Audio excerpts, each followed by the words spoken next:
Croeso I pawb, Nick Sissons dwi, Chaplain dwi yn y Prifysgol, a dwi'n gweithio i'r Eglwys Methodistaidd ym Bangor.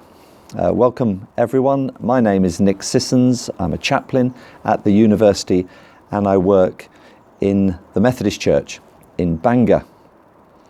A long time ago I was an undergraduate and I remember distinctly the joy I felt at purchasing my very first suit.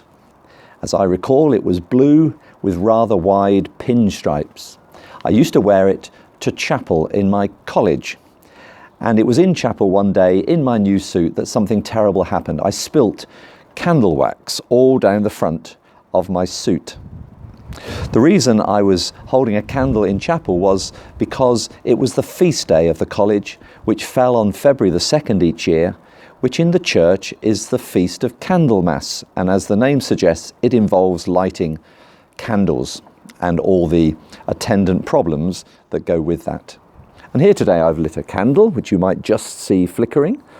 And I've also placed here some snowdrops, which are just about coming out into bud. And there's something that connects these two objects, which will help me tell you about the meaning of Candlemas. The thing which connects these two is the theme of light, which for religious people is perhaps the most powerful symbol that helps us talk about faith and about God. Everything that is good with the world, we associate with light. Everything that is bad with the world, we associate with darkness. Candles, very obviously, are bearers of light. Snowdrops may seem a little less obvious, but in tradition, these were the first flowers that came up after winter. So they were associated with coming towards the light. And because they often did this around the end of January, early February, they were called Candlemass Bells because the flower is bell-shaped and Candlemas falls at the start of February. These days, with some of the mild winters we're having, you'll see snowdrops any time from Christmas onwards. But before climate change affected us, these would only come out around this time of year. So light, flowers that see the light, and Candlemas tells the story of people who can recognize light in dark times. And there are two particular people that the story focuses on. You may recall that in 1968, Andy Warhol said that in the future, everyone will be famous for 15 minutes. I think I've had my 15 minutes of fame. Yours may still lie in the future.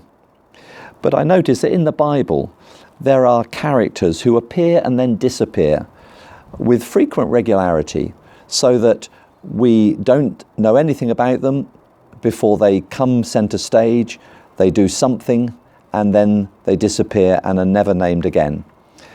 I think of people like the old woman who touched the edge of Jesus's cloak and was instantly healed.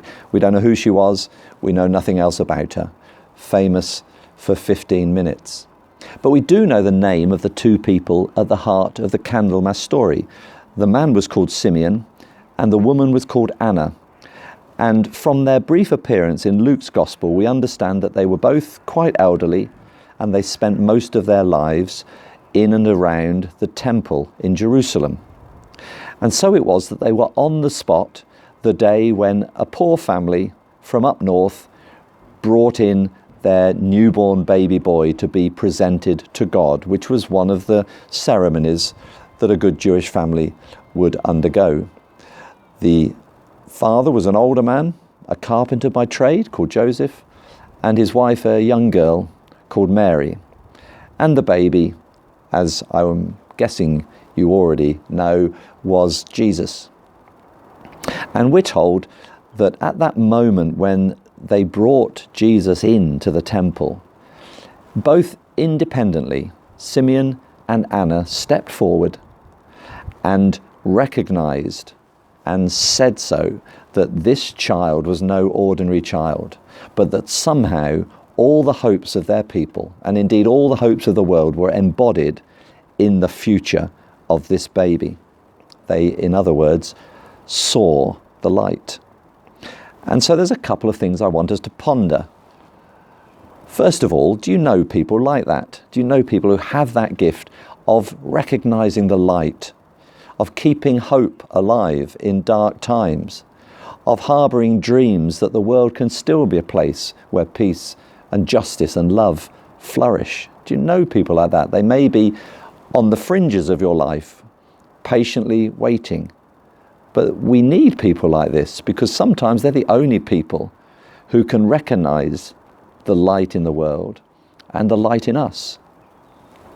The second thing I want to say is, what about your hopes and your dreams? Do you still believe that your life can make a positive contribution to the world? Do you still hope that you can have an impact for good on wider society? Or have your experiences of life knocked that hope out of you? It's easy for us to become hard and cynical when bad things happen to us. But the world needs people who won't buckle under that kind of weight, but people who will keep believing and who will keep trusting. So, who do you know who patiently waits and who harbours hopes, keeps dreams alive, sees the light? And is it possible that you could be that kind of person too? I hope you have a good week. Bye-bye.